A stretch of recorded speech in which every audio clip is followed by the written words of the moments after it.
Hey guys, welcome to the channel. My name is Kevin, and today I actually wanted to talk about electric vehicles versus internal combustion. So this is what my my pros and cons are, what my reasons are for this, and yeah, we'll just go from there. So sit back, relax, and enjoy the video.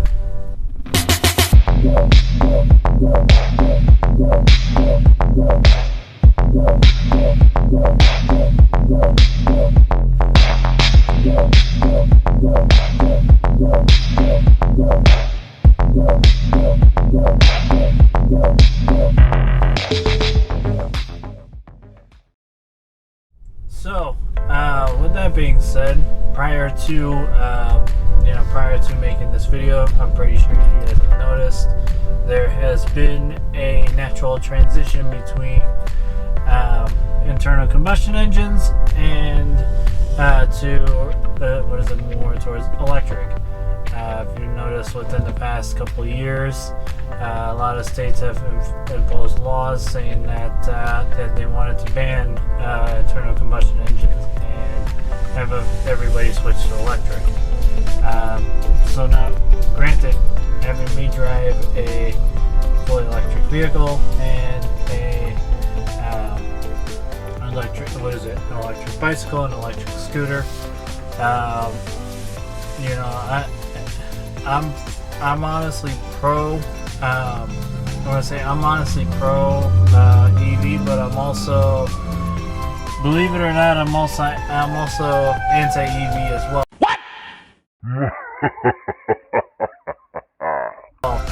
There are some pros and cons that I do want to talk about today, and I'm going to get right into those. So I guess the first pro we could talk about today is electric cars produce zero tailpipe emissions. They do leave a carbon footprint, but with that being said, the emissions that they produce are actually non-existent as far as versus internal combustion engines. Their majority of their carbon footprint actually comes from their tailpipe. With a carbon engine, you have the intake, compression, power, and exhaust. And with that being said, you have all your toxins and your carbon monoxide and the heat from the combustion engine being released through the exhaust system, or at least most of it through the exhaust system. And with an EV not having a tailpipe, there is no emissions coming from there. So that is one benefit to it. You don't have to take emissions tests. You don't actually have emissions coming from a tailpipe or anything because it's non-existent. So with that being said, it's also very energy effective. Looks like the electric vehicles are more efficient than internal combustion vehicles. That's just from my research altogether, from what I've noticed. It also allows for the kinetic energy, I guess, from the electric vehicles to be used, more forward motion, and causing it to be a lot more energy effective. Yes, they leave a higher carbon footprint than internal combustion engines do, but with that carbon footprint,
it up from empty to full, or from dead to full, every single time you want to ever charge it, versus with a combustion engine. The gas prices alone are, I want to say, $4 a gallon across the country, and that's just the average low. And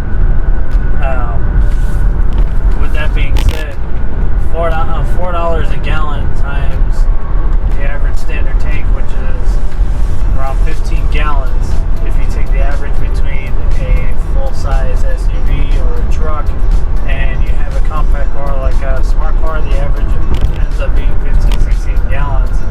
You do 15 or 16 gallons times $4, you have, let's say, you have $64 on average to fill it up from empty to full, versus $5 to charge up your electric vehicle, even though it takes longer. Yes, the charging station does take a lot longer. It is a lot faster to fill up a combustion engine at a gas pump. It only takes 5 or 10 minutes. That is the plus side for an internal combustion engine.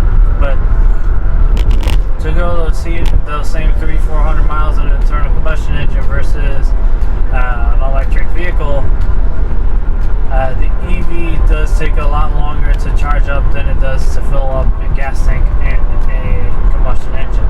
So that is one of the plus sides, but it's also a downside as well.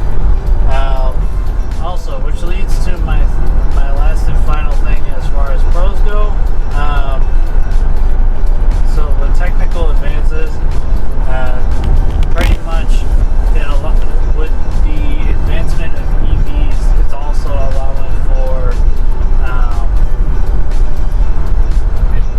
allowing for the advancement of batteries in development.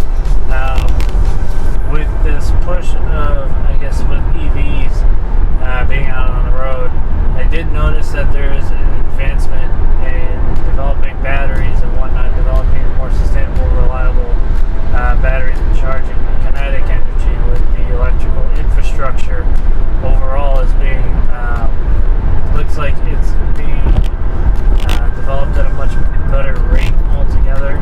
Looks like we have gotten a lot better with that as well. So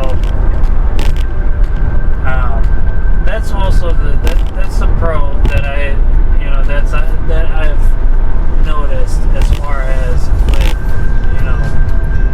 electric vehicles versus internal combustion. Now, to get into the cons, there is quite a few of them, and I think they're necessary to bring up. So let me go ahead. So we have limited range. EVs cannot go. We can simply talk about how EVs can be filled. Take a lot longer to charge at the charging station versus an internal combustion engine. That we know is true. What's also true is that the internal combustion engines generally have a lot larger range, right? The EVs can't go as far as an internal combustion engine. That we already know. But with the development of batteries and getting better with the overall kinetic energy and storage and energy and whatnot more efficient, EVs might be able to get better at that. But at the moment, EVs don't have a long range compared to an internal combustion engine. My Model 3 right here can only go about 250 miles, right? On its longest range. That's the farthest I've ever got with it. It's rated for 271. I doubt it's 271. I think it's more like 250, and that's just a usable. There's also an unusable part of that range as well, and most people don't talk about it, but the 271 is with the full to empty as far as when charge goes, while an internal combustion engine, the average range is 400 miles. A lot of cars that are internal combustion engines could go 500 miles in one fill-up, right? And an EV would need to charge twice just to be able to go that far, right? Versus what an internal combustion engine can do in one tank. So there is a plus side to an internal combustion engine with that as well. This also leads to my next con. The charging infrastructure is not quite there yet. The charging infrastructure infrastructure. I feel like since it's still being developed, it's very underdeveloped at the moment. And it's very limited on where you can go. And as you guys were able to see in that video of me doing the road trip, I did have to navigate a different route that I normally didn't take because there was no charging stations in Nashville. I didn't discuss that too much. I just kind of let the video play for itself. But I did notice that I did notice that I did have to take a normal other route than what I normally take versus what I normally take with a combustion engine. I did have to go through Coopersville, which had its only charging station. That was the only way I was going to get to Elizabethtown in time. And that was pretty much it as far as that goes. But so with that being said, the charging infrastructure is not quite there yet as far as internal combustion engines. Where internal combustion engines, you can pretty much go to any corner of the block and you'll almost have a gas station. It doesn't matter where you go. So with that being said, this also leads into my next con. My next con is that charging stations take a lot longer to charge than what they do with internal combustion engines. I already brought that up, and the reason being is because we have superchargers, but the superchargers, it all ties into the infrastructure. The infrastructure is not quite there to be able to charge as fast as an internal combustion engine goes. Charging as fast as an internal combustion engine. More like the rate for filling up an internal combustion engine is only 5-10 minutes versus to charge an EV, it takes on average half an hour or 45 minutes every single time, which is what it takes to fill up an 18-wheeler. The charging rate of an EV takes as long as it does to fill up an 18-wheeler, 150 gallons on each tank. And that's 300 gallons. If you're taking 45 minutes to fill up an EV, you might as well just start filling up 18-wheelers. Literally. Most people don't even realize that. That's how it'll literally take me faster to fill up an 18-wheeler than it will to charge up an EV. And I know this because I've done this before. So, with that being said, EVs do take a lot longer to charge, and especially if you're not at a 250 kilowatt charging station. The 250 kilowatt charging station is the only way you'll be done in under half an hour, if you even get to being done in half an hour. Now the plus of that is, you get to charge it at home, or you get to charge it at work, and you get to sit there and do what you need to do and have it charged and have it fully operational by the time you're home. Yes, or by the time you need to leave to your next spot. Yes, that is a plus. Combustion engines cannot have that done while they're at work or they're at home. They have to go to the gas station in order to do it. And somebody's got to go to the gas station with it. So that is a plus. But that is mainly the downside. We do not have the right infrastructure or the correct infrastructure, I should say, that's capable enough to handle an EV. You know what I mean? A fully electric vehicle. And with that being said, also that leads into my next con. With the manufacturing rates of batteries and EVs for this, it also raises a huge concern with pollution and with carbon footprint and radiation.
cost is high, but if you can get that paid off, I swear, you can get it paid off, the internal combustion engine ends up being more expensive.